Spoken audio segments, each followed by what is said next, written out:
beautiful and important tradition for us to remember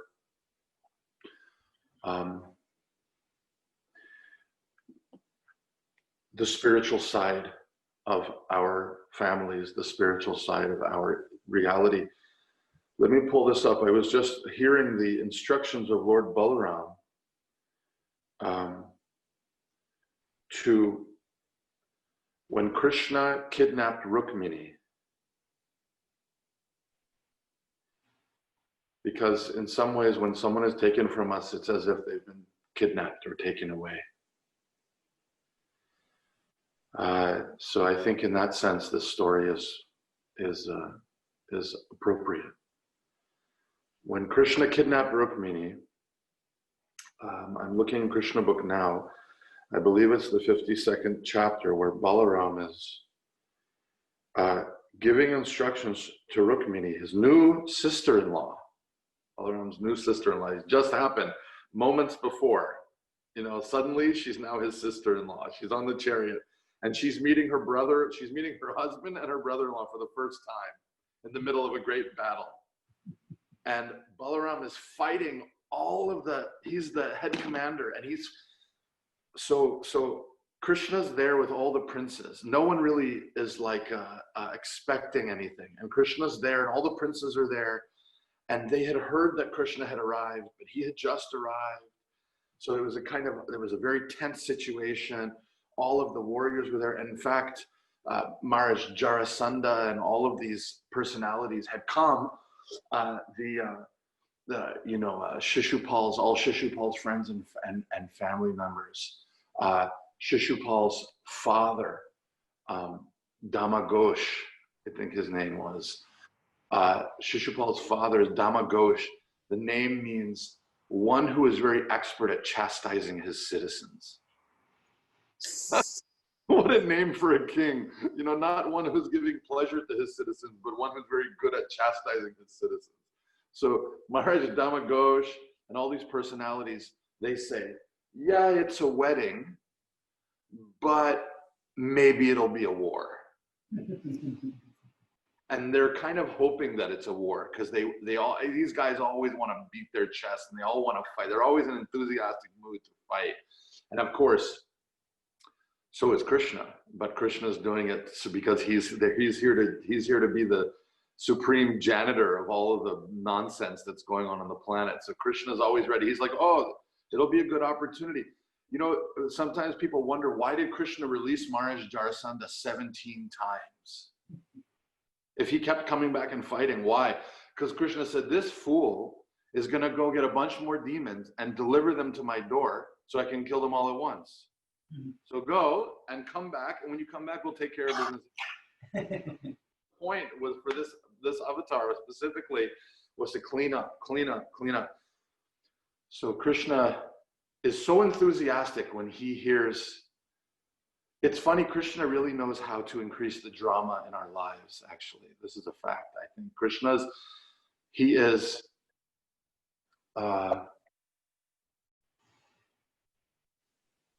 the supreme Kamadev. He knows how to increase all the tastes and flavors of intensity and desire. So Krishna receives this Brahmin.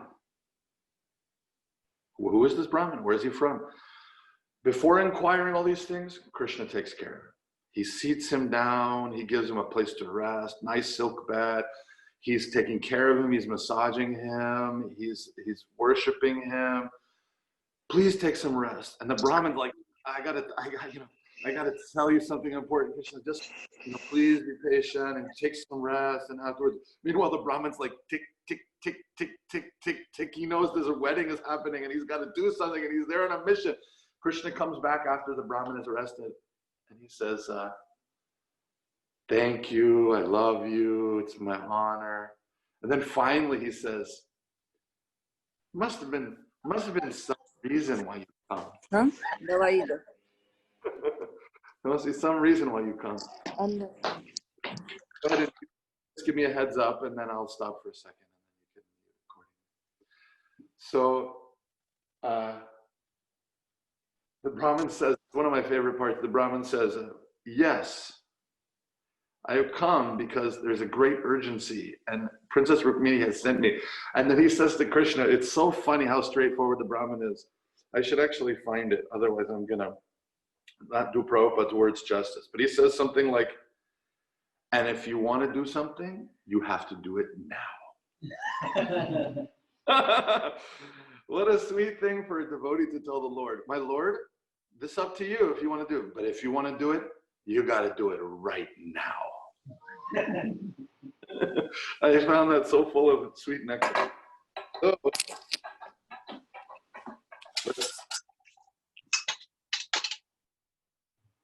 I'm going to start reading. This is just one springs that I wanted to give today.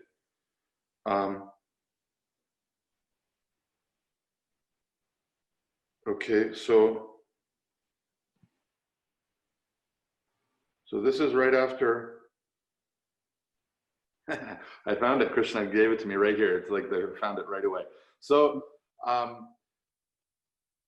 so this is right after Krishna shows everyone the Ranchor pastime, and he runs after defeating Maharaj Jarasandha 17 times. The last time he runs, and he takes all the citizens to Dwarka, and Maharaj Jarasandha walks into Mathura, and there's nobody to rule.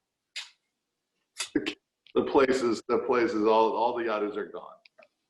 You know, finally he gets more troops. The last time he gets even more troops, and he thinks he wins, and there's nobody there. They're all gone. They're all gone to Dwarka.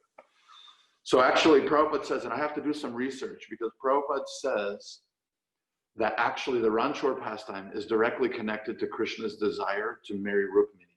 But Prabhupada doesn't describe how. So I read Bhagavatam how. But now this Brahmin is there, and he's rested, and finally,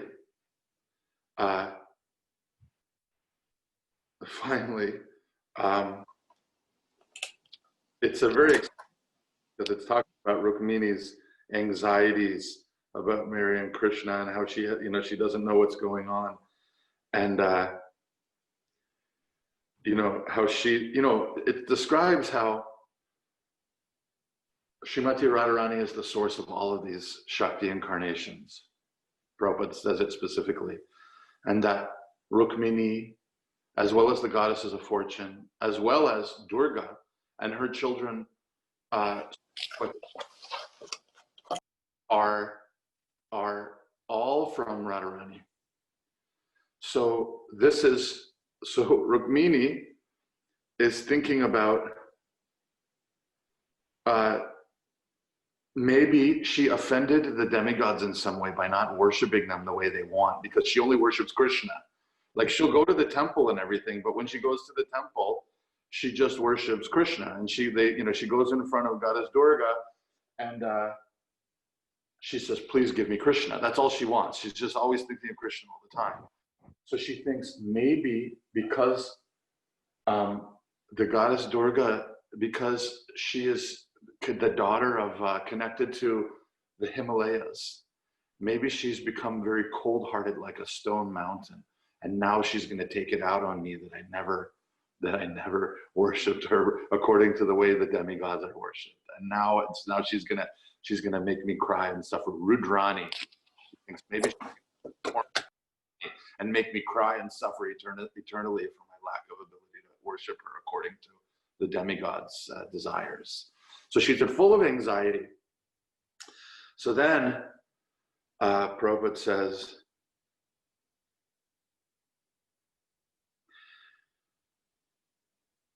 it's describing why she didn't want to worship Lord Shiva.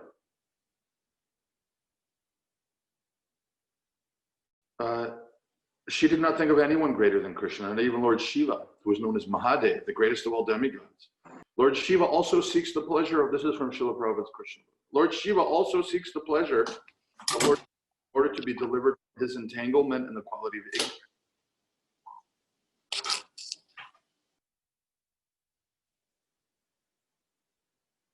Although Lord Shiva is the greatest of all souls, Mahatmas, he keeps on his head the purifying waters of the Ganga.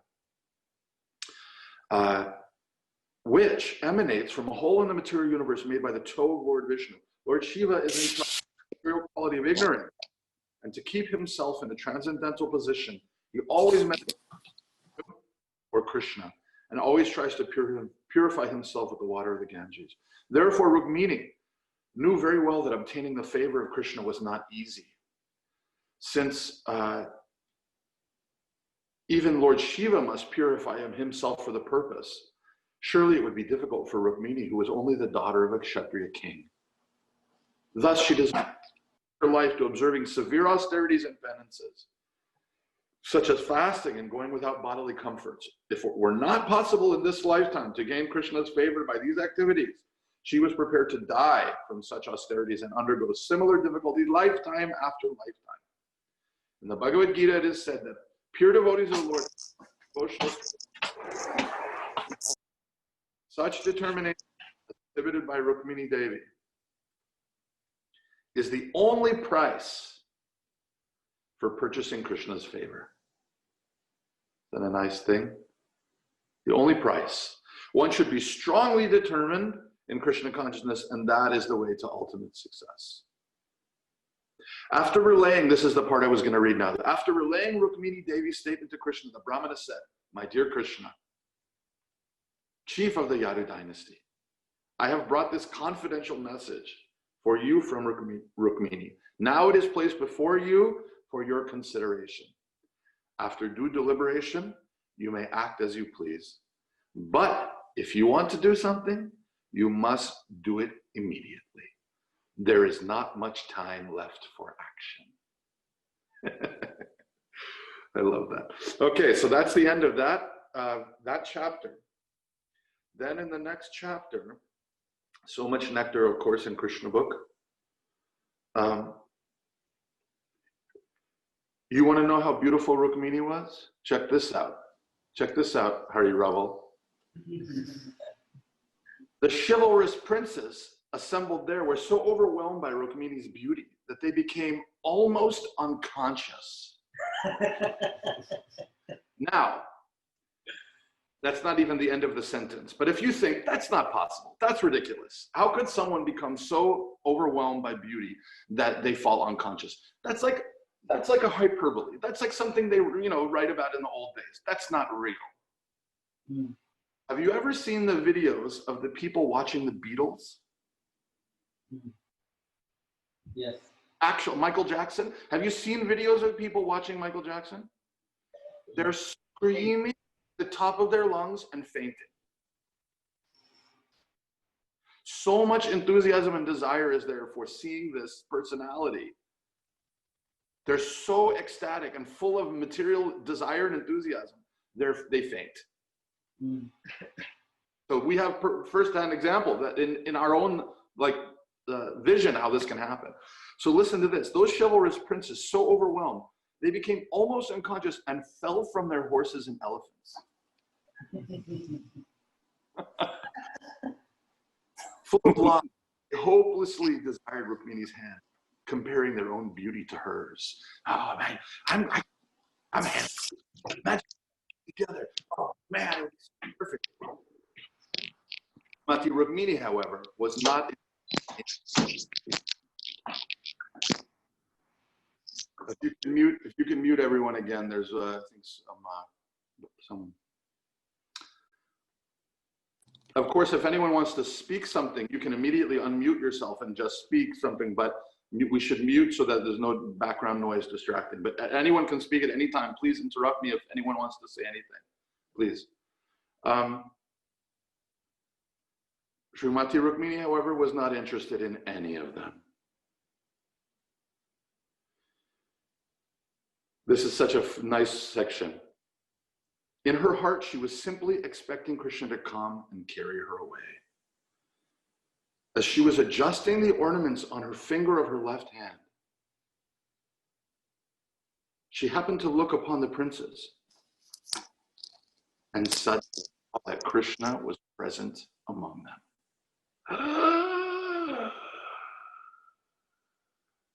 Can you imagine? Practically, she had been like without breathing. Breathe. She was breath for days. She has to go. She thinks Krishna will come. Krishna doesn't come. The day of the marriage comes. She has to go with all her bodyguards and all the older ladies of the Brahmins and her maid and her friends and maids. They all go to the temple. No Krishna. No Krishna. All the ceremonies during the temple of the goddess Katyayani. No Krishna. They're doing all kinds of puja and sacrifices, offering all kinds of foodstuffs to goddess Durga. Krishna still hasn't come. They're feeding, taking prasad, doing all the rituals. Still Krishna. She comes out of the temple. Krishna still hasn't. She's walking. Still Krishna hasn't come. She just happens to look up, and there's Krishna. Although Rukmini had never before seen Krishna, she was always thinking of him. Thus, she had no difficulty recognizing him amongst the princely order. Now imagine maybe one day when we all get to see Krishna face to face. Imagine we also have not seen Krishna. We've heard of Krishna. We've seen paintings of Krishna. But this is such a beautiful meditation that to know that when we see Krishna, immediately we will recognize him as our beloved Lord. In that second, we will know him. Without difficulty, she recognized him amongst the princely order. Krishna, so this is how cool, Krishna is so cool. Krishna is the coolest. Listen to this. Krishna's just there. Everyone in the whole place wants to kill him. But because it's a wedding, no one's going to do anything. So they're all standing. Krishna's just standing there with everybody. They're all got their chariots and horses and elephants, and everyone's standing around, all these huge warriors with all their weapons. They're pretending that they're there for a wedding. They're just waiting for Krishna to do anything. Everyone's just waiting for something to start. You know what Krishna does? Krishna, unconcerned with the other princes, immediately took the opportunity to place Rukmini on his chariot. He just went out there and put her on his chariot, just like that. Marked by a flag bearing an image of Garuda, he then proceeded slowly. He went slowly, without fear, taking Rukmini away exactly as a lion takes a deer from the midst of the jackals. So Krishna just puts her on and just starts. He's not afraid at all. He doesn't even go quickly. He just starts just driving away, like, okay, have a good day, everybody. Meanwhile, Balaram, all of a sudden, it's like, what's going on? Okay, Krishna, like, everyone's like, oh my God, okay, this is actually happening here. Balaram appears on the scene with the soldiers of the Yadu dynasty. The whole crew shows up. Jarasandha, who had been many times defeated by Krishna, roared, how is this? Krishna is taking Rukmini away from us without opposition. What is the use of us being chivalrous fighters with arrows? My dear princess, just look. We are losing our reputation. He's like a jackal taking booty from a lion. Jarasandha is so angry.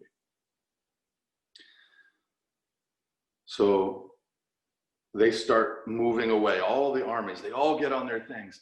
And at some point, Krishna and Rukmini are going away, and then they start shooting weapons at them. So then they start going quickly, and Rukmini is like, she's seeing arrows, like it's described, you know how much the attack was from these demon kings against the Yadu dynasty. It was like a cloud pouring water in a rainstorm on the face of a mountain. Just pouring down, like a mountain. Prabhupada says when a cloud is on a mountain, it doesn't move because of the air pressure, it's stuck there. And it just pours water down on the stone face. And Rukmini, in the midst of this, she looks at Krishna. She's only 13 or 14 years old. And she looks at Krishna, and it says that Krishna knew her heart, and her eyes told Krishna, I'm so grateful that you have gone to all this trouble just to rescue me. And she was so humble.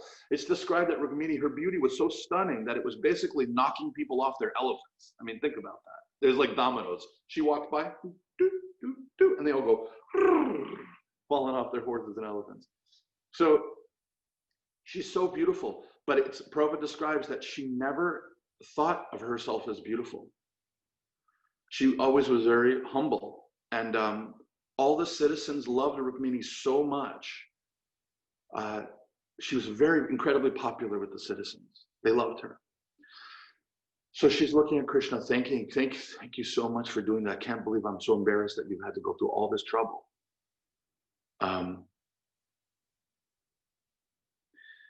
Another little piece of nectar that I found is in Rukmini's letter. She says, maybe you should come when I leave the palace on the way to the, to the temple or something like that.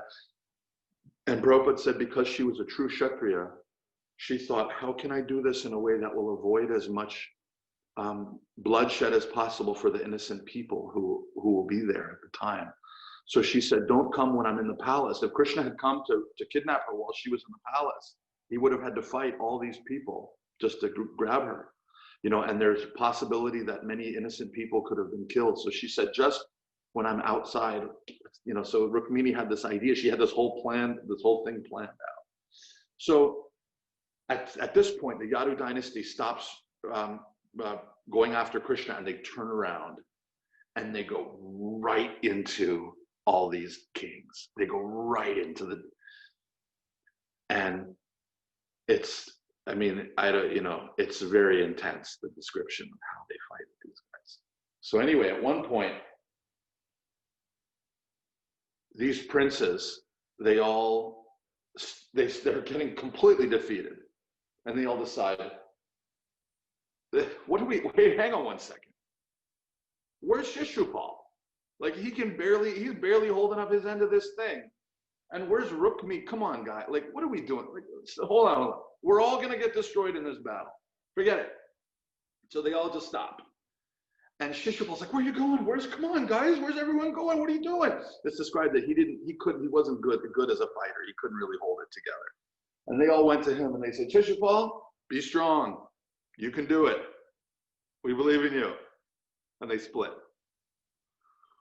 So Rukmi gets super angry and he goes back to his house and he gets all of his army. Now remember, Maharaj Bhishmaka was the king of Vidarbha, but basically he was so, he loved his son so much and he was so soft on his son. So was Rukmini, by the way. Apparently Rukmi was a real charmer, because even though he was like trying to marry Rukmini off to this complete jerk who was like foul-mouthed and selfish and weak, Rukmini still thought, oh, he was doing it. He was doing it. He thought it was good. He thought it was a good thing. He thought this guy was good. He didn't, he doesn't know what he's doing. She still loved him. So this guy Rukmi, he really knew how to charm people, because Maharaj Bhishmaka, who was also a devotee of Krishna, was like, yeah, I mean, she could marry Krishna, but Rukmi, he wants her to marry Shishupal, and I got to get along. He's my son. I got to trust him. So Rukmi had all this trust and all this control in the kingdom. He is completely unqualified for the thing. So anyway, Rukmi goes and he gets the whole army, and he goes, I swear to all of you chickens, all you guys are chickens and you're running away from the battle. And I swear to all of you, I'm going to kill him and I'm going to get my sister. And if I don't, I'm never coming back. That's it. I'm never coming back again. And everyone's like, okay, good luck. All right, Paul, have a good time, Prabhu. So Rukmi goes and he chases after Krishna until he catches up with Krishna. Remember, Krishna's up in front. So he like goes as fast as possible. And the Yadu dynasty is taking care of his army. But then he gets to Krishna's chariot and he says, stop running from me. I know your tricky ways. You fight, this is what he says to him. You fight like a cowherd fights. Tricky. Don't fight tricky.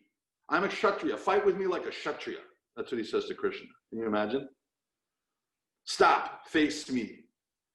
I know your tricky ways, the ways you guys fight like cowards in the country. But we're Kshatriyas. We have honor. So face me. So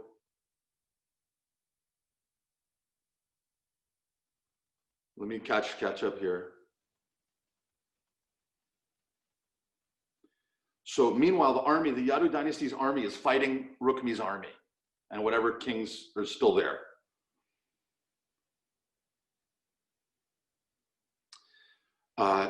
Balaram's not there. They're all still fighting and doing their thing, taking care of business.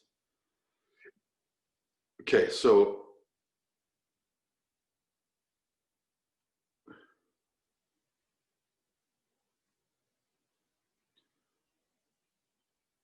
in great stupidity. So Prabhupada is careful. He doesn't say in stupidity. He says in great stupidity, just to be clear. In great stupidity, he stood before Krishna, telling him repeatedly, stop for a minute and fight with me.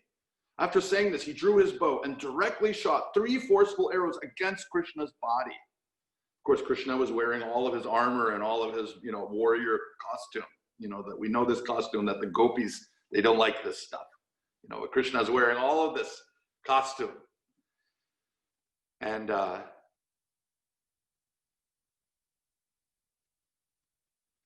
then he condemned Krishna. So he shoots 3 arrows against Krishna. Then he condemns Krishna as the most abominable descendant of the Yadu dynasty and asked him to stand before him a minute so that he could teach him a good lesson. He says, you are carrying away my sister like a crow stealing clarified butter meant for use in a sacrifice. You are proud of your military strength, but you cannot fight according to regulative principles. You have stolen my sister. Now I shall relieve you of your false prestige. You can keep my sister in your possession only until I beat you to the ground. He says, pinion you. You know what pinion means? Like taking a pin and putting, like what people do with a dead butterfly. Stick, stick, stick, stick. He says, I'm going to stick you to the ground with my arrows. That's what Rukmi says.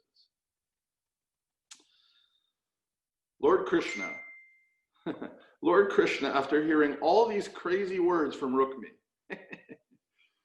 hold on one second, let me get this do not disturb on. Immediately shot an arrow and severed the string of Rukmi's bow. Imagine that. Rukmi shoots, bang, bang, bang. And then Krishna shoots one arrow, it's like, plook. The bow's like, ah. Okay, the arrow's gone. So Rukmi freaks out. Hey, give me another bow. And he takes another bow.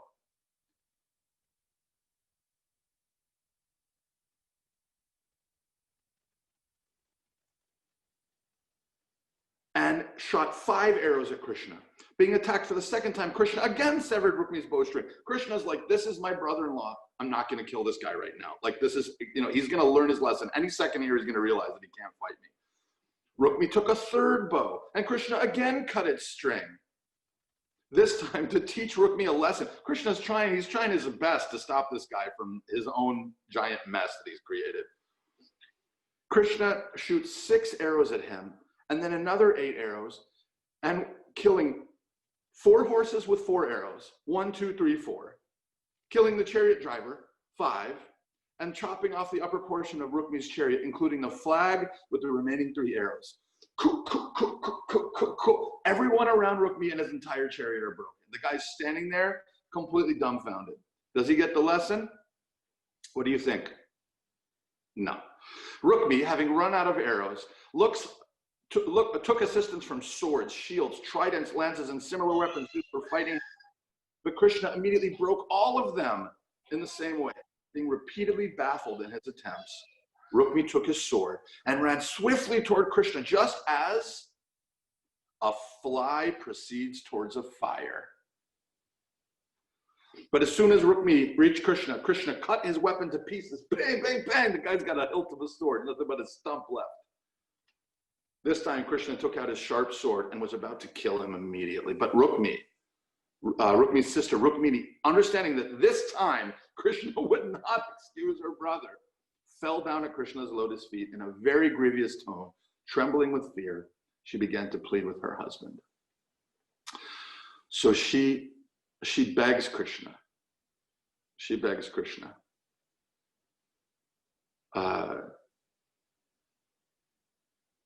She calls him so many beautiful things. Jagatpati, Mahabahu. She very feelingly pleaded with her husband not to kill her brother, just at that auspicious time when the two of them were being united, that it would be inauspiciousness mixed with auspiciousness. So she's praying for Krishna to protect her brother's life. Her whole body's trembling. Her face is drying up. Her ornaments are falling. She's shaking. She's so full of compassion. So then Krishna agrees he doesn't want to kill him. So to give him a light punishment, Krishna, who's a joker and a cowherd boy after all at heart, he ties him up with a piece of cloth, and he takes his knife and he snips little parts of his hair, beard, mustache, little spots here and there. He makes him look like a cheetah. Gives him little spots all over the place. So Krishna's doing this. He's having a good time. He thinks it's, the guy tried to kill him. The guy killed so many people. He's attacking so many. He caused so many other people to die. He tried to marry his sister to a demon. The guy's, it's just a small thing to do. The soldiers of the Yadu dynasty, commended by Balaram, broke the whole strength of Rukmi's army, just as an elephant in a pond discards the feeble stem of a lotus flower, like this. Blook. That was it. In other words, as an elephant breaks the whole construction of a lotus flower while bathing in a reservoir of water without even meaning to, the military strength of the Yadus broke Rukmi's forces. When the commanders of the Yadu dynasty came back to see Krishna, they were all surprised to see the condition of Rukmi. Lord Balaram became especially compassionate towards his sister-in-law, who was newly married to his brother. To please Rukmini, Balaram personally untied Rukmi. And to further please her, Balaram, as the elder brother of Krishna, spoke some words of chastisement. Krishna, your action is not at all satisfactory, he said. This is an abomination, very contrary to our family tradition. To cut someone's hair and shave his mustache and beard is almost comparable to killing him. He's like, patting Rukmi on the shoulder. Oh, come on, buddy, it's okay. Yeah. Oh boy, what a big mess. You'll be all right. Whatever Rukmi may have been, he's now our brother-in-law. Okay, Rukmi. This is Balaram has just literally killed thousands and thousands of men, horses, elephants, everything. And now he's just with those same hands. He's like, okay, Rukmi, it's okay, buddy. It'll be all right. You're our brother-in-law. Welcome to the family. Oh, Lord Balaram is so transcendental. You should not have put him in such a condition. After this, to pacify Rukmini, Lord Balaram said to her, and now these are the instructions at this time that I wanted to read. And then if we have some time still, we have some time, I wanted to sing a couple of bhajans in honor of Advaita Priya Prabhu. So this is the whole purpose of me reading this whole Leela, was just for these last few instructions. Because Lord Balaram instructs us how to understand the relationship between the body and the soul and the family connections. Prabhu, just so that you know about the timeline, we have the next one scheduled at 10:30, so you have plenty of time.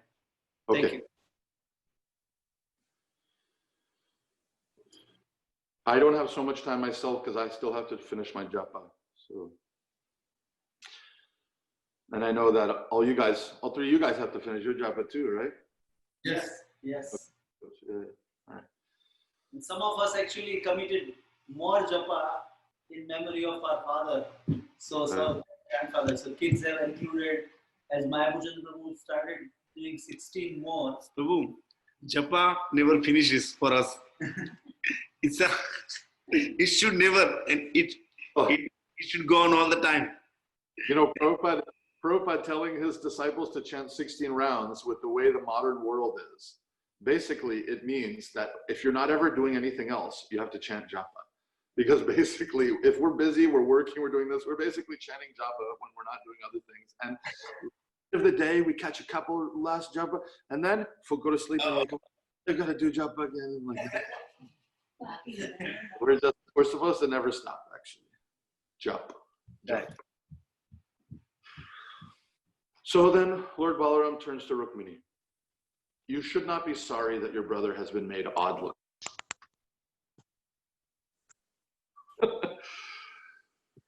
Everyone suffers or enjoys the results of his own actions. Lord Balaram wanted to impress upon Rukmini that she should not be so sorry for the consequences her brother suffered due to his actions. There is no need of being too affectionate towards such a brother. This is so beautiful to hear how Balaram turns to each person and speaks in turn.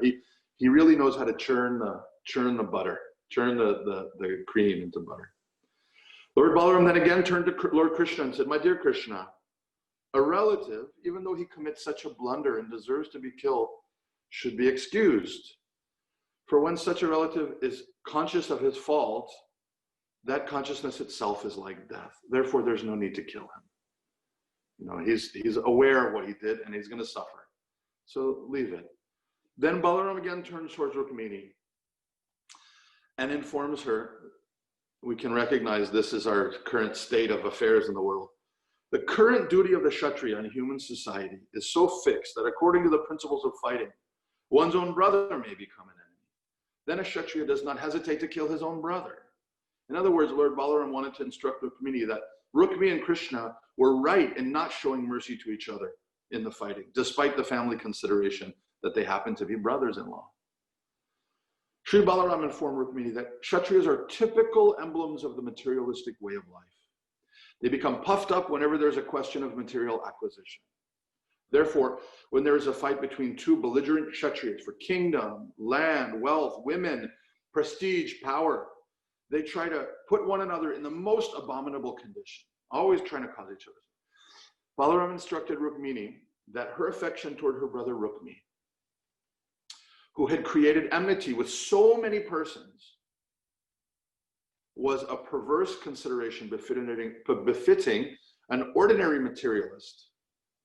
Her brother's character was not at all admirable, considering his treatment of friends.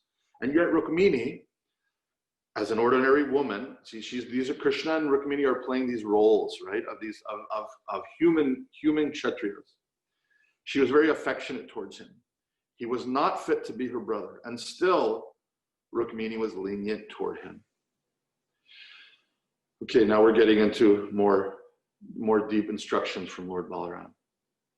Besides that, Balaram continued, the consideration that a person is neutral or is one friend or enemy is generally made by persons in the bodily concept of life.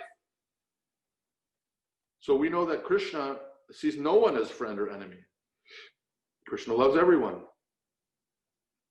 Such foolish persons are bewildered by the illusory energy of the Lord. The spirit soul is of the same, I thought this instruction was very good when I heard this morning. The spirit soul is of the same pure quality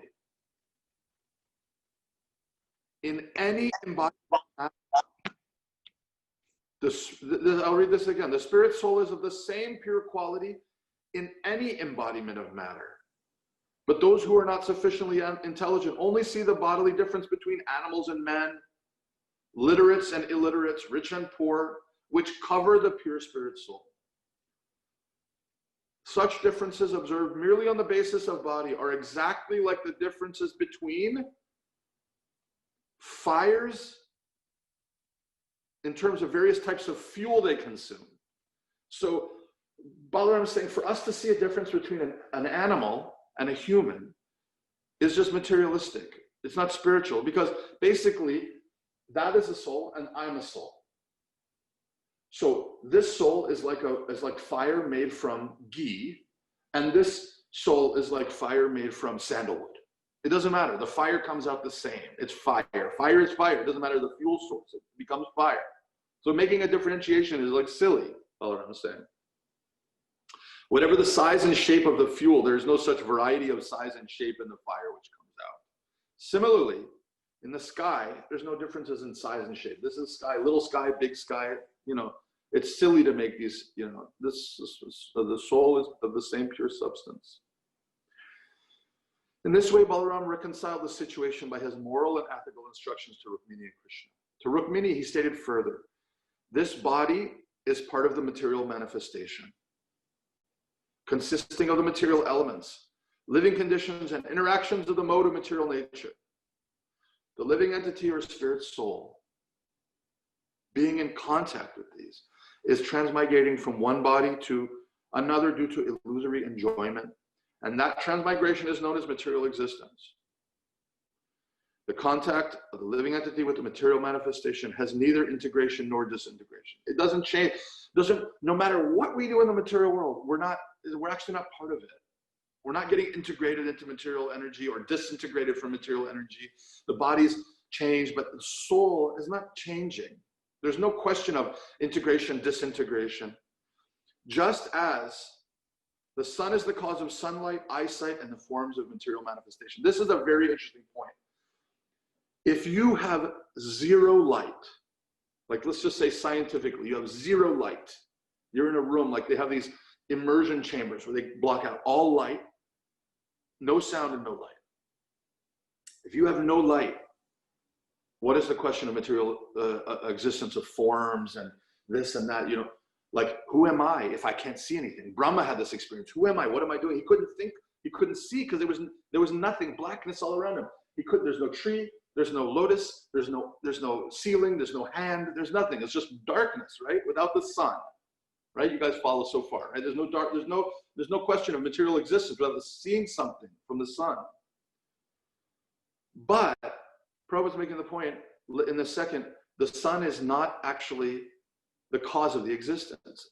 We are existing, and if we see or not see, even though the sun gives us the ability to see, it's not actually the cause of existence. Existence is happening separately. So in that same way, Prabhupada, he'll describe here, Prabhupada is describing it. Even though we have these relationships, and these relationships mean our material existence and the body and our age and all these different things, that isn't actually has anything to do with us. Just like the sun is not creating existence just by its presence. The sun is facilitating us to experience it, but beyond that experience is the real thing, is the actual existence. The example of the sunshine and the material manifestation is very appropriate in understanding the living entity's contact with the material world. In the morning, the sun rises and the heat and light gradually expand through the whole day. The sun is the cause of all material shapes and forms, for it is due to the sun that integration and disintegration of material elements take place.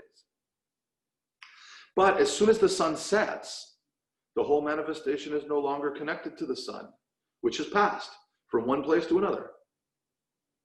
When the sun passes from the eastern to the western hemisphere, the results of the interaction due to the sunshine in the eastern hemisphere remain, but the sunshine itself is visible in the western hemisphere.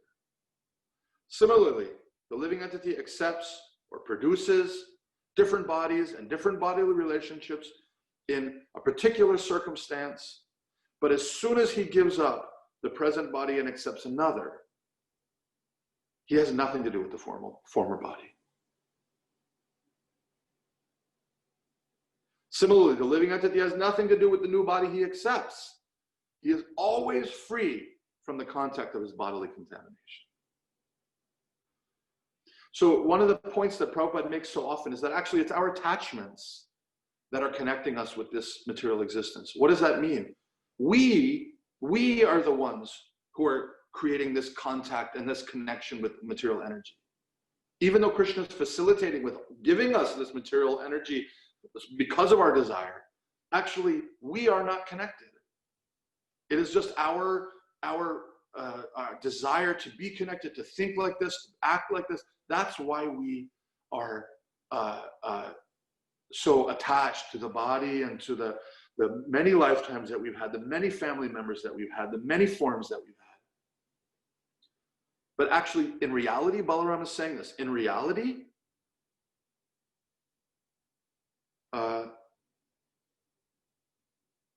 soon as we give up the present body and accept another, we have nothing to do with the former body, and we have nothing to do with the next body. We actually are always free from contact with the bodily contamination. That's how we always are, even if we don't realize it. We're always free from this connection with the material energy. That's an important point for us aspiring devotees to remember. It's not that we have to get out of material energy. Ultimately, we actually are already free from it. We just have to do what's required so that our mind and our consciousness and our heart remember the reality. Because it's us and our attachments that are keeping us in this reality that we're actually free from. We're free from all of this already, naturally. Therefore, continued Balaram, the appearance and disappearance of the body have nothing to do with the living entity, just as the waxing and waning of the moon have nothing to do with the moon. Right? The moon is the moon, full moon. But the shadows come and this and that, so it seems to be.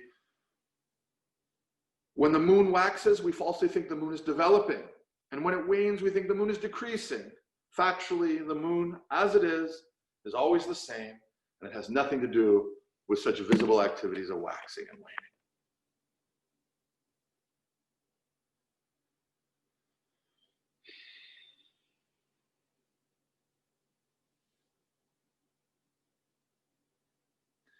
Okay, just a couple more short things. Lord Balaram continued, one's consciousness and material existence can be compared to sleeping and dreaming. When a man sleeps, he dreams of many non-factual happenings. And as a result of dreaming, he becomes subject to different kinds of distress, happiness. Similarly, when a person is in a dream of material consciousness, he suffers the effects of accepting a body and giving it up again in material existence. Opposite to this, material consciousness is Krishna consciousness. In other words, when a man is elevated to the platform of Krishna consciousness, he becomes free from this false conception of life. In this way, Sri Balaram instructed Rukmini in spiritual knowledge. He further addressed his sister-in-law thus, sweet, smiling Rukmini, do not be aggrieved by false notions caused by ignorance. Only because of false notions does one become unhappy.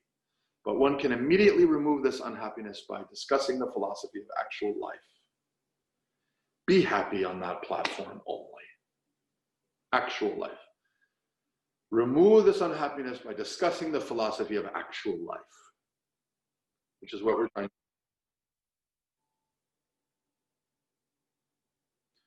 So, if you want to know what happened to Rukmi, poor guy, Rukmini was pacified and happy and adjusted her mind, which was very much a degraded position of her brother. As far as Rukmi was concerned, his promise wasn't fulfilled, his mission wasn't successful. He had to come home. He had come to defeat Krishna's army, but on the contrary, he lost all his soldiers in military strength. He was degraded, he was sorry, but Krishna let him continue his life to its fixed destination. Because he was a Kshatriya, he could remember his promise that he would not return to his capital city, Kundina, without killing Krishna and releasing his sister, which he had failed to do. Therefore, he decided in anger not to return to his capital city. And he constructed a small cottage in a village known as Bojakata, where he resided for the rest of his life. Poor guy. Got beat. So, there's a couple of lessons here. One is, don't fight Krishna, ever. Don't ever shoot arrows at Krishna, unless you want your beard and mustache to be shaved into tiny little leopard spots. Yeah. Anyway, it goes on with beautiful marriage of Krishna and Rukmini. So, Jai. Rukmini Krishna ki Jai. So I just wanted to, with the permission of the assembled, I wanted to sing a couple of things for your grandfather. One, Krishna Kumar spoke to me about yesterday, which was Lakshmi Narsingha Stotram from Sri Shankaracharya, who we know is actually the same expression of that same Lord Shiva that we heard in the description earlier, who is always blessing himself with the waters of the Ganga on his head, holding the Lord's feet on his head. Many people don't know this, but there's a pastime, Radha Krishna pastime, where, the spiritual world is transcendental. It's eternal and transcendental. Check this out. Lord Shiva carries a Ganga on his head, wrapped in his jata, right? Everyone knows this, right? Holding it there, letting a little bit out so it doesn't destroy the earth, just a little bit at a time, right? So merciful. If he let the whole Ganga come, earth would be shot all the way down into Patalaloka. So he holds, and he just lets a little bit come. So he's holding the Ganga. So whenever he's doing kirtan, think about what it sounds like on Lord Shiva. It's like a giant water pot of ecstasy. So when he dances, the Ganga water must fly out in all directions sometimes, mixed with his perspiration and his tears and ecstasy. So time, it was Radharani's birthday. And Lord Shiva offered a bhajan that he composed in Radharani. And all the demigods were all there singing different things. Saraswati Devi and all, they were all composing bhajans for Lakshmi, for Srimati Radharani.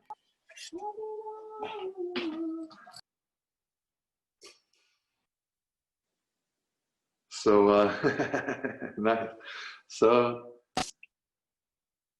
Lord Shiva's turn comes and he starts singing this bhajan that he's composing on the spot, glorifying Radharani. And everyone faints. Bhajan of Lord Shiva in honor of Radharani, that everybody fainted.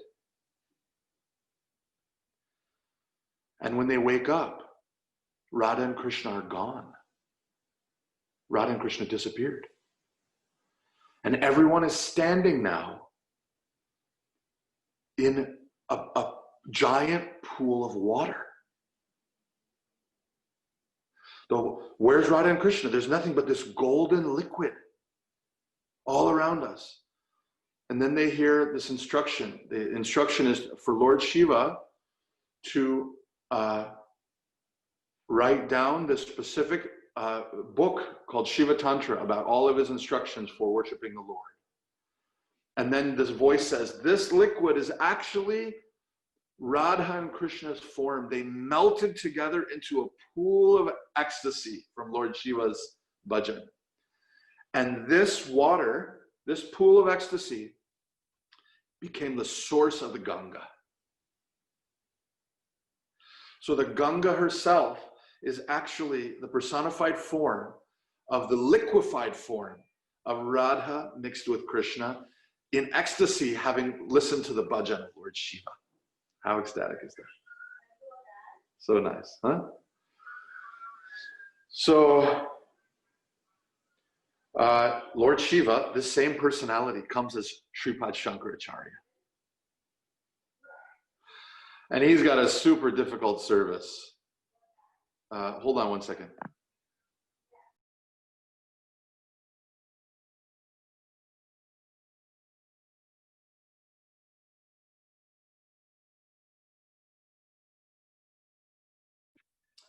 So, one second.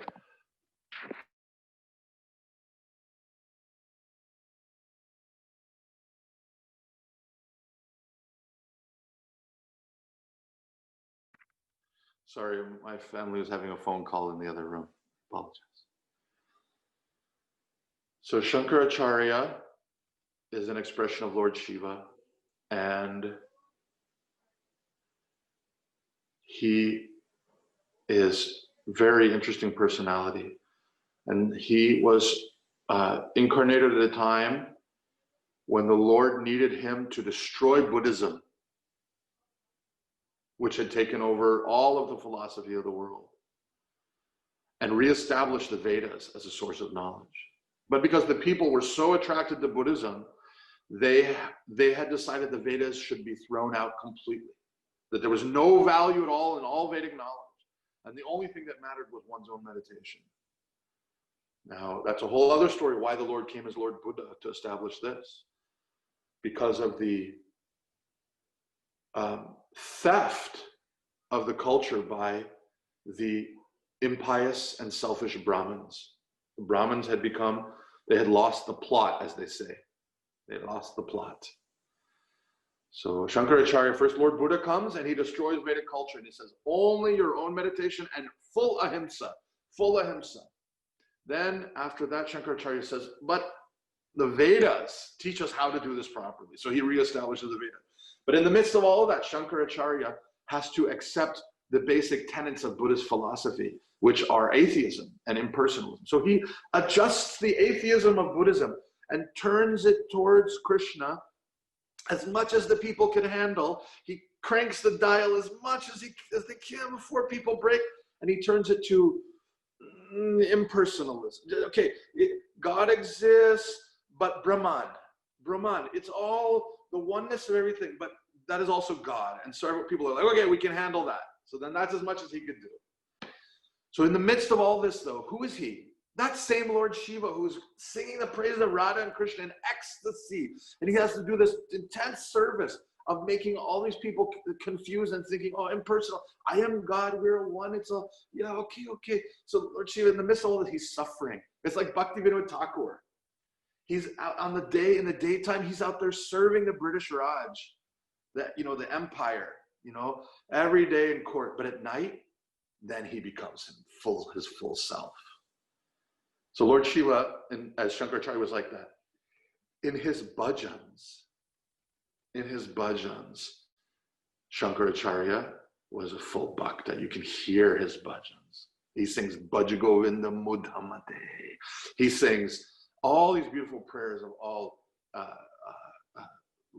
Lord Narsingadev and Lord Ram and all these different, these beautiful bhajans with the names of the Lord. Achyutam Keshavam Ramanarayanam Krishna Damodaram Vasudevam Hare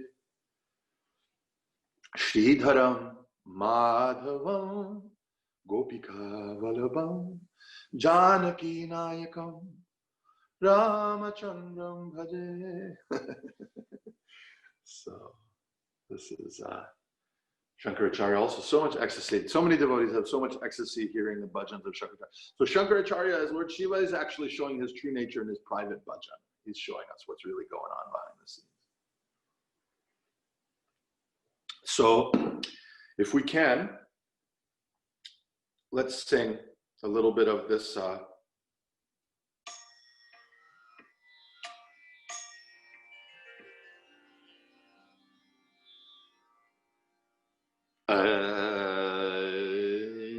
Okay, hold on one second. We're gonna do this much.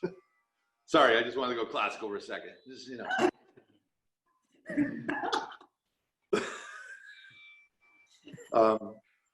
let's see. Let's find it. There's a nice link I found. If you want to, it's better if you're on mute because then the rhythm can be. But if you want to sing with me, please stay on mute and sing with me loudly. Let's all sing this together. You can find this link. Let me try and see if there's a way for me to share a link here. There's a chat, I think, right? Isn't there a chat? So I'm gonna send you guys a link in the chat, okay, to this one that I found. There's might be better ones online, and there might be ones that have,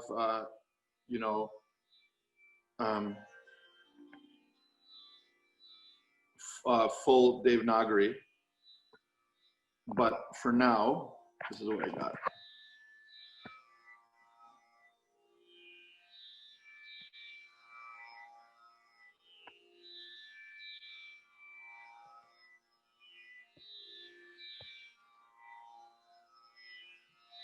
Okay, is that it?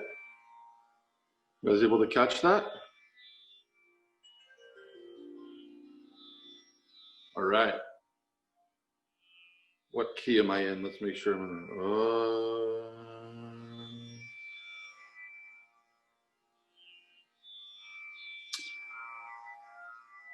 Jai Lakshmi Narasimhadev Bhagavan ki Jai.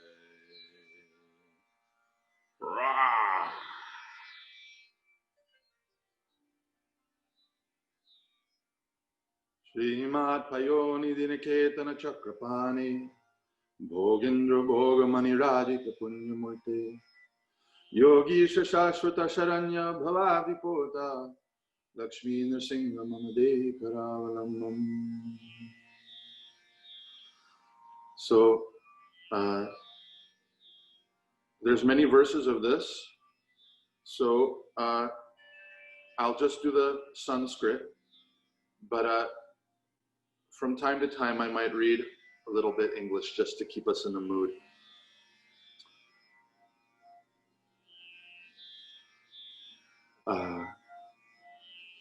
And I hope you're singing along with me. I hope you found the link. Such nice descriptions, ecstatic descriptions of Lakshmi Narasimha. living in the ocean of milk, holding the chakra, jeweled head of Adishesha is the Lord. Adishesha wears the Lord on his head like a jewel. Form is full of holy and good sacred deeds, always protecting the sages, who is the great boat to help us cross the ocean of misery of life. Please give me the protection of your lotus-like hands. Brahmendra Rudra Marudarka Kirita Koti Sangati Tangri Kamala Malakanti Kanda Lakshmi Lasat Kuchasaro Haraja Hamsa Lakshmi Nrsimhamade Samsara Gora Gahane Charate Murare Marogra Vikara Mugra Pravarti Tasya Artasya Matsara Nida Chain Paditasya Lakshmi Nrsimhamade Karavaram Samsara Kupamadi Gaura Magadamula Samprapya Dukkha Satasarpa Samakulasya Dinasya Deva Kripana Padamagadasya Lakshmi Nrsimhamade Karavaram. Is this writing okay? Is there a better one that someone knows? Is this one okay? Samsara Sagara Vishala Karana Kala Nakra Grahan Grasana Nigraha Vigrahasya Vyagrasya Raga Rasanor Piritasya Lakshmi Nrsimhamade Karavalam. I have been caught by black deadly crocodiles called time, which are killing me. And I'm also afflicted by waves of passion and attachments to pleasures like taste and so on. Please give me the protection of your lotus hands. Samasya Vrukshamagra Bija Mamanta Karma Sakha Satam Karana Patramananga Pushpam Aruhasya Dukha Palitam Patito Dayalo Lakshmi Nrsimhamade Karavalam. Samsara Sarpa Ghanavaktra Yogativra Samstra Karala Vishadagda Vinashtamurte Nagari Vahana Sudabdini Vasasaure Lakshmi Nrsimhamade Karavalam.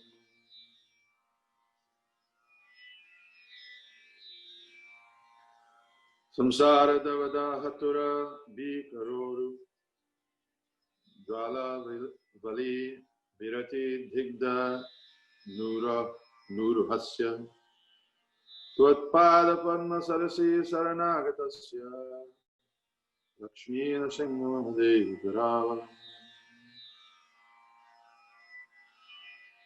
Such intense descriptions. Samsara Jala Patitasya Jagannilasa Sarvendriyartha Vadisartha Dashopamasya Protkannita Prachuritaloka Mastakasya Lakshmi Nrsimhamade Karavalam. Shankaracharya's descriptions are so intense, so powerful. Samsara Vikara Karindra Kararidhata Nishpishta Marma Vapusa Sakalardinasa Prana Prayana Bhavabheti Samakulasya Lakshmi Nrsimhamade Karavalam. Oh, Lakshmi Nrsimha, I have been struck by the fearful king of elephants, who is illusion in this world. And my vital parts are being crushed, and I suffer from thoughts of life and death. And so please give me the protection of your lotus hand. Andasya me vivekamaha dhanasya Choraya Prabho Balivirindriya Namade Yaya Mohanda Kupa Kuhare Vinipatitasya Lakshmi Nrsimhamade Karavalam.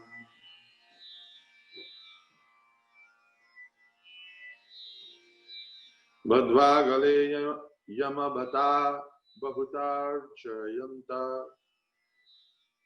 karshanti yatra bhavapa shashatayr yutamma ekakinam paravasham chakitam dayalo lakshmi nusinghamade.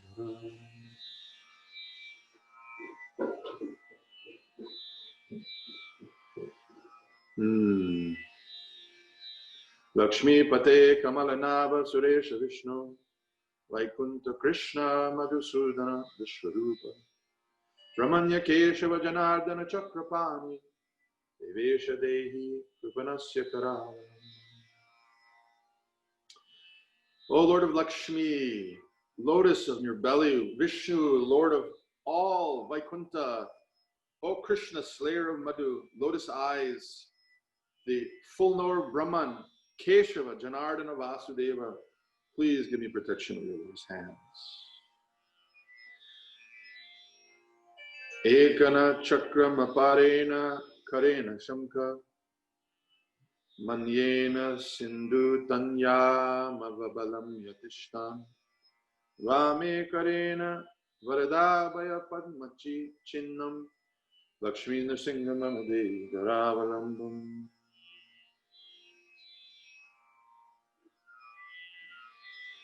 Samsara Sagara Nimajjanamu Yamanam Deenam Vilokaya Vivo Karunani Deva Prahlada Keda Parihara Paravatara Lakshmi Nrsingamamade Daravalambam.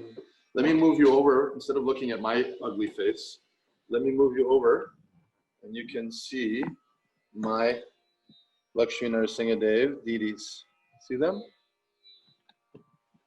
He's dancing. This is special. There's two deities here. We have here dancing Lakshmi Nrsingadev. You see he's dancing with Lakshmi, standing on his leg. And then we have a small Sudarshan Narsingha here.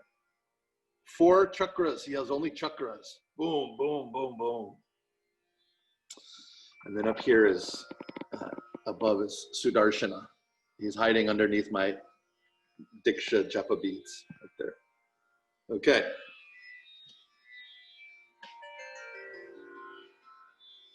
Prahlada Narada Parashara Pundarika Yasadi Bhagavata Pungava Vinnavasa Bhaktanurakta Paripalana Parijata Lakshmi Nrsingamamade Karavam. You dwell in the heart of sages like Prahlad, Narada, Parashara, Pundarika, and Vyasa. You love your devotees and you're the wish-fulfilling tree that protects them. Please bless me with your lotus hands.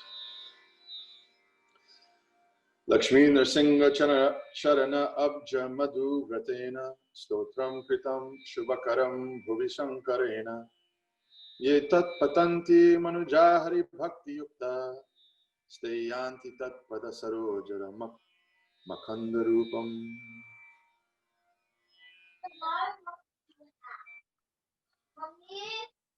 Composed by Shankara, who is like a bee drinking deeply the honey from the lotus feet of Lakshmi Nrsinga. Those who are blessed with devotion will attain the of the Lord, the Supreme Personality of Godhead, who is the source of Brahman. All right, let's see. I wanted to do one other bhajan, which specifically, I want to tell you guys, this is really sweet. So this bhajan, I used to do a lot. And your grandfather always asked me to do this bhajan. Whenever he saw me, Prabhu, today, we'd be in the middle of a 24-hour Maha Mantra Harinam Kirtan. It's like only Hare Krishna, and it's like 24 hours supposed to do only. And he'd say, Prabhu, you should do Ramachandra Kripalu today. You should sing Ramachandra Kripalu today. So I would be like, I didn't want to say no. So I'd be like, let me see what I can do, you know. And then one time, you know, at the end, he said, you should sing it. Next time you should sing this bhajan. And so I had to come up with some excuse, you know. So I was like, well, I didn't really have all the words with me, you know, so I couldn't sing the bhajan because I didn't have all the words to the bhajan, which was true. but wasn't the only reason why I didn't sing the bhajan, because it was supposed to be like Mahamantra Kirtan. So then he said, I will arrange for the words for you. So I think one of you guys, one of the sons, it might have been you, Krishna Kumar, someone wrote up this email from Prabhu and sent it to me. So this email that I keep in my phone is actually the email that I use for the words for this bhajan. And it's the one that came from your grandfather. So let me see if I can find it now.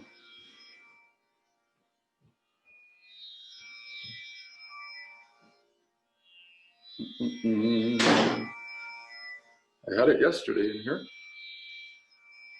Shri.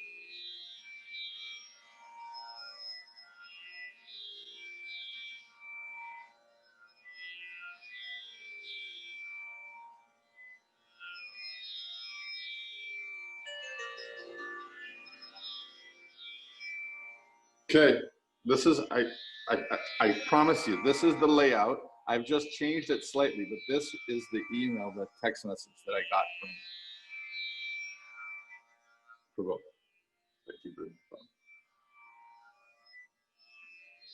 Okay, let's see here.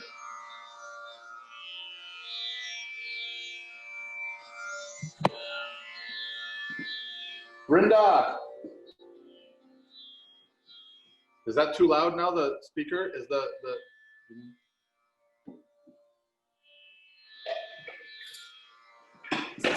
Brindarani, you want to dance? My wife's a very good dancer, but she's very shy.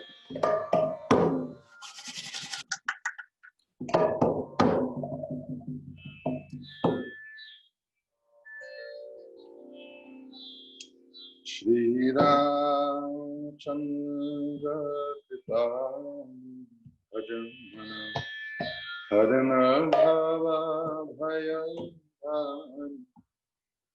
Shri Ram Chandra Pita Bhajamana Harana Bhava Bhaya Shri Ram Shri Ram, Shri Ram, Shri Ram.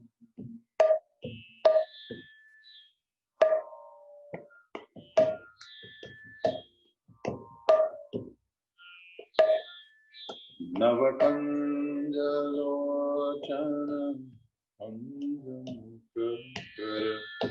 Kanja Pada Kanja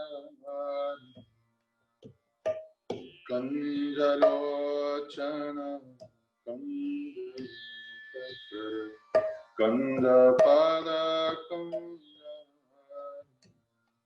Shri Ramachandra Bhajamana Harana Bhava Bhayana Shri Ram Shri Ram Shri Ram Shri Ram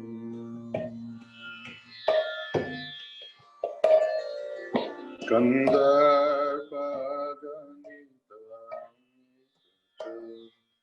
Navanila Nirada Sundaro Patapita Manaho Taditaruchi Suchiyoni Janaka Sutara Shri Ram Chandra Pali Bhajaman Harana Bhava Bhayana Shri Ram Shri Ram Shri Ram Shri Ram.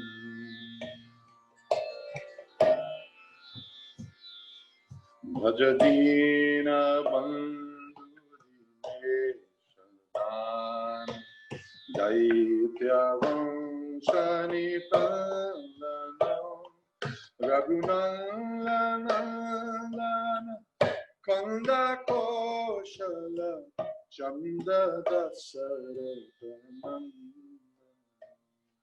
Shri Ramachandra Kripal Padana Bhava Bhayana Shri Ram Shri Ram Shri Ram Shri Ram Siddhi Mukta Kundala Tilakachar Daruvanga Vibhushanam Ajanam Bhujashara Chapadara Sandhamajita Karadushan Shri Ramachandra Varana Bhava Vayadaru Navakanja Lochana Kanjamuka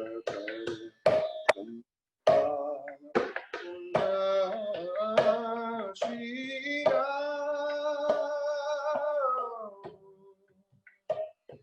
Shri Ram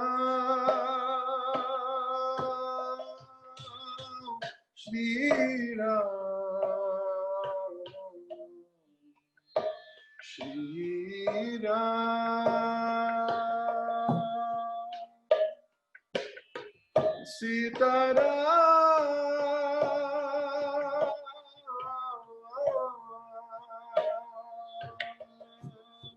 Sitaram Sitaram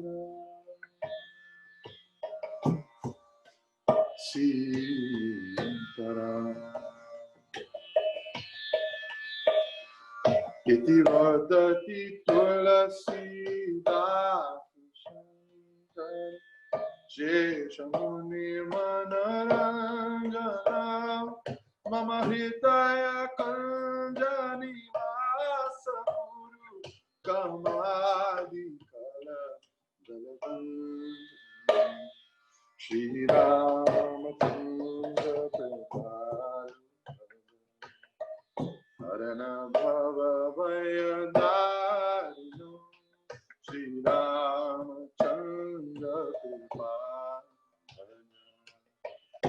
Harana Bhava Vayadarino Shri Ram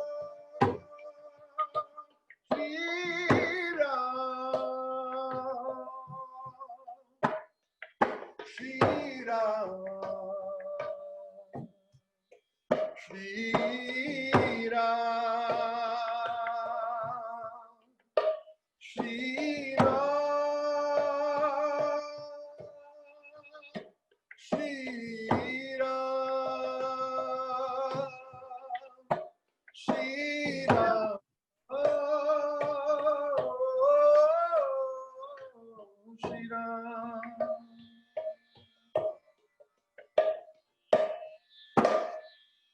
Hare Krishna, Hare Krishna, Krishna Krishna, Hare Hare, Hare Rama, Hare Rama, Rama Rama, Hare Hare, Hare Krishna, Hare Krishna, Krishna Krishna, Hare Hare Rama, Hare Rama, Rama Hare Hare Krishna, Hare Krishna, Krishna Hare Hare.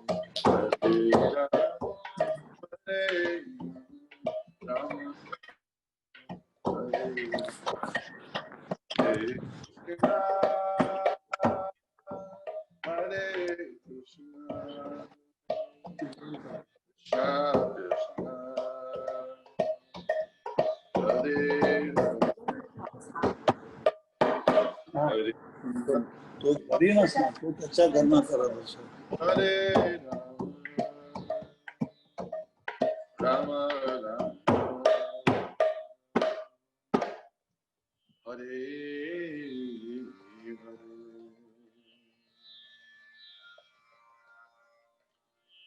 Shri Shri Nitai Gaura Prem Anandi.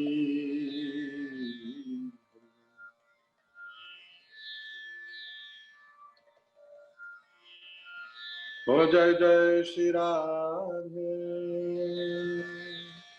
Oh Jai Jai Shri Radhe. Jai Shri Radhe.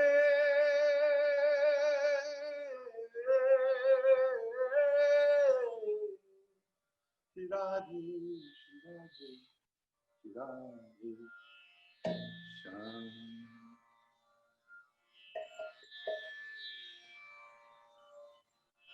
Thank you so much.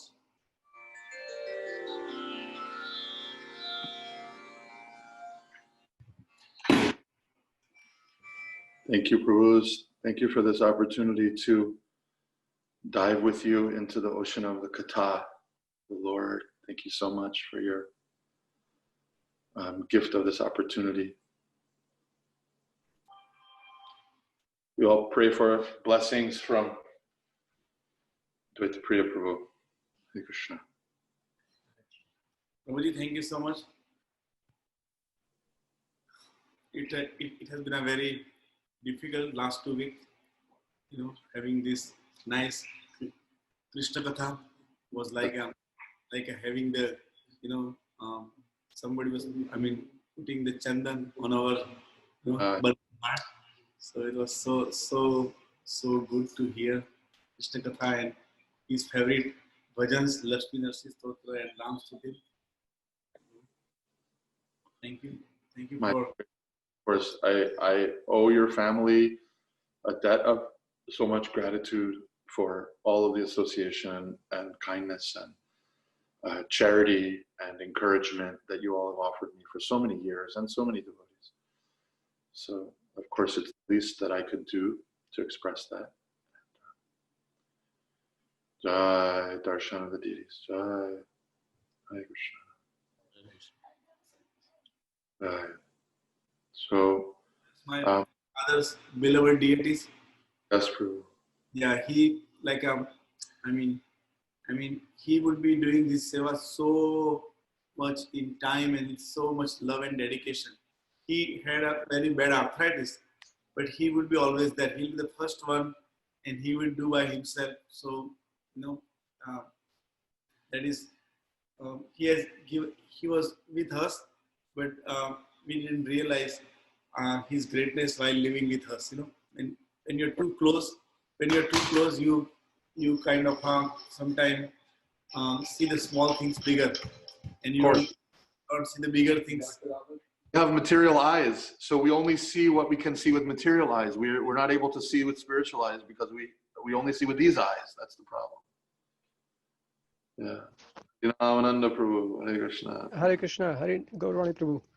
I just remembered our trip to South India in 2005, 2006. I'm not sure which year, but you sang this bhajan, Sri Ramachandra Kripalu Bhajaman. My father insisted on it, and I wrote it with the diacritic marks on it. So I remember it so clearly. So thank you so much for reminding me of those days again. So this is where I've been carrying this from you in my phone ever since then. I've been carrying this. Oh, really?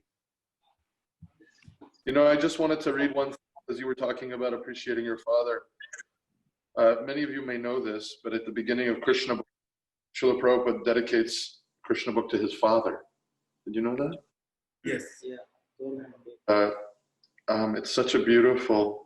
Can I read it? It's very short. Please. To my father, Gaura Mohan De, 1849 to 1930. It's such a simple dedication, but it's so beautiful. Prabhupada, see what you're saying is Prabhupada, because Prabhupada had spiritual eyes, he developed those spiritual eyes until they were seeing so clearly. Those spiritual eyes, he's seeing his father with those spiritual eyes in this introduction. It's so sweet to hear. A pure devotee of Krishna, who raised me as a Krishna conscious child from the beginning of my life. In my boyhood ages, he instructed me how to play the mridanga. He gave me Radha Krishna Vigraha to worship, and he gave me Jagannath Rath to duly observe the festival as my childhood play. He was kind to me, and I imbibed from him the ideas later on solidified by my spiritual master, the Eternal Father.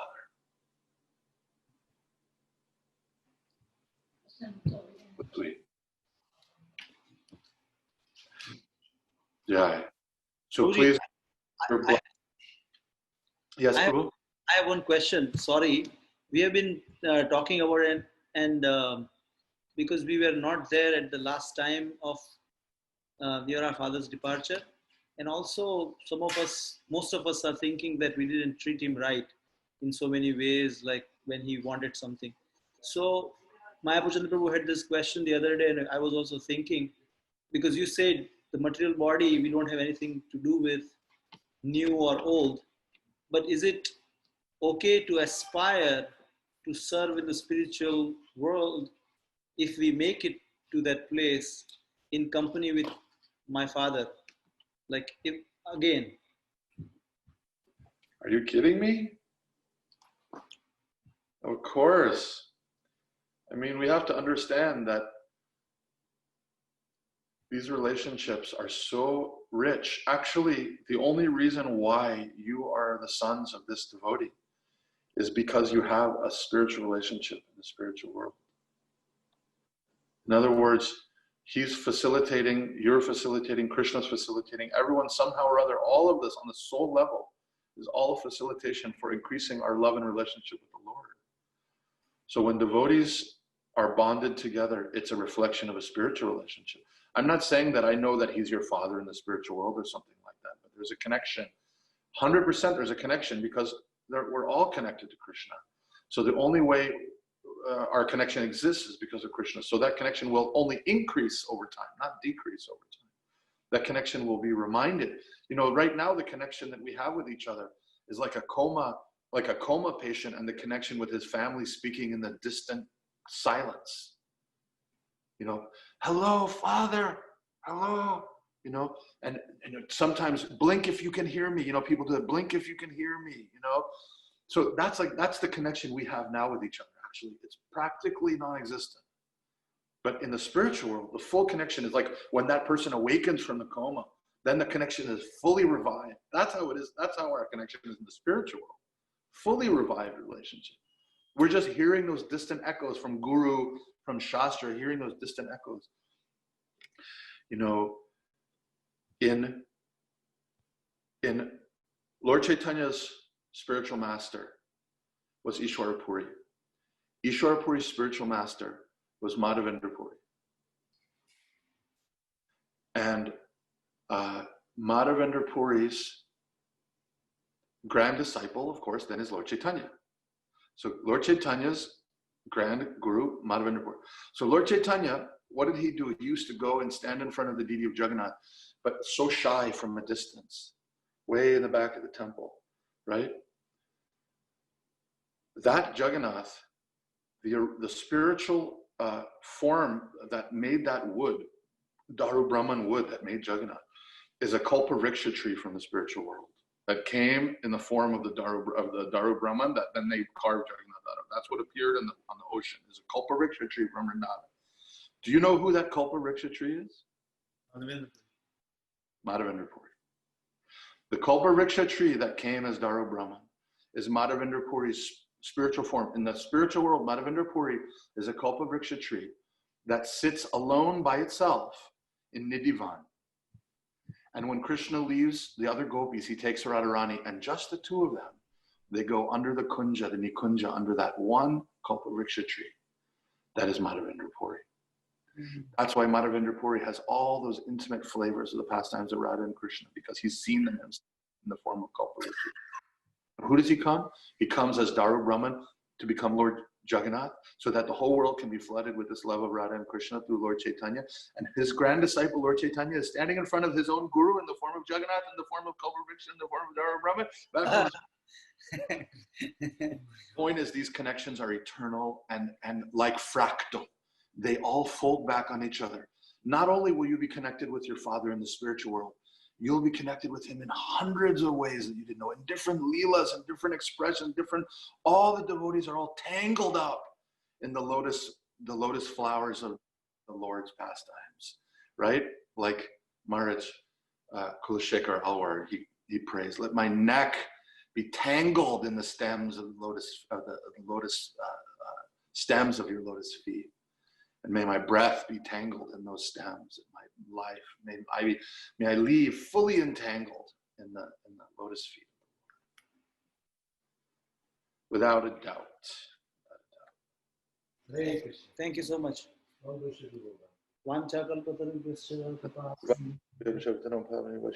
I ask you all to please bless me to be able to chant my japa. Hare Krishna, give me your blessings. Hare Krishna. Thank you. Thank you so much. Hare Krishna. You have all our blessings. You chant 16 rounds more today. And Prabhu, in Gujarati, japa means just like, sit down, Kamal. Jap, if my mother is mad at me, jap, Thank you. Hari Bol. Thank you. Yeah.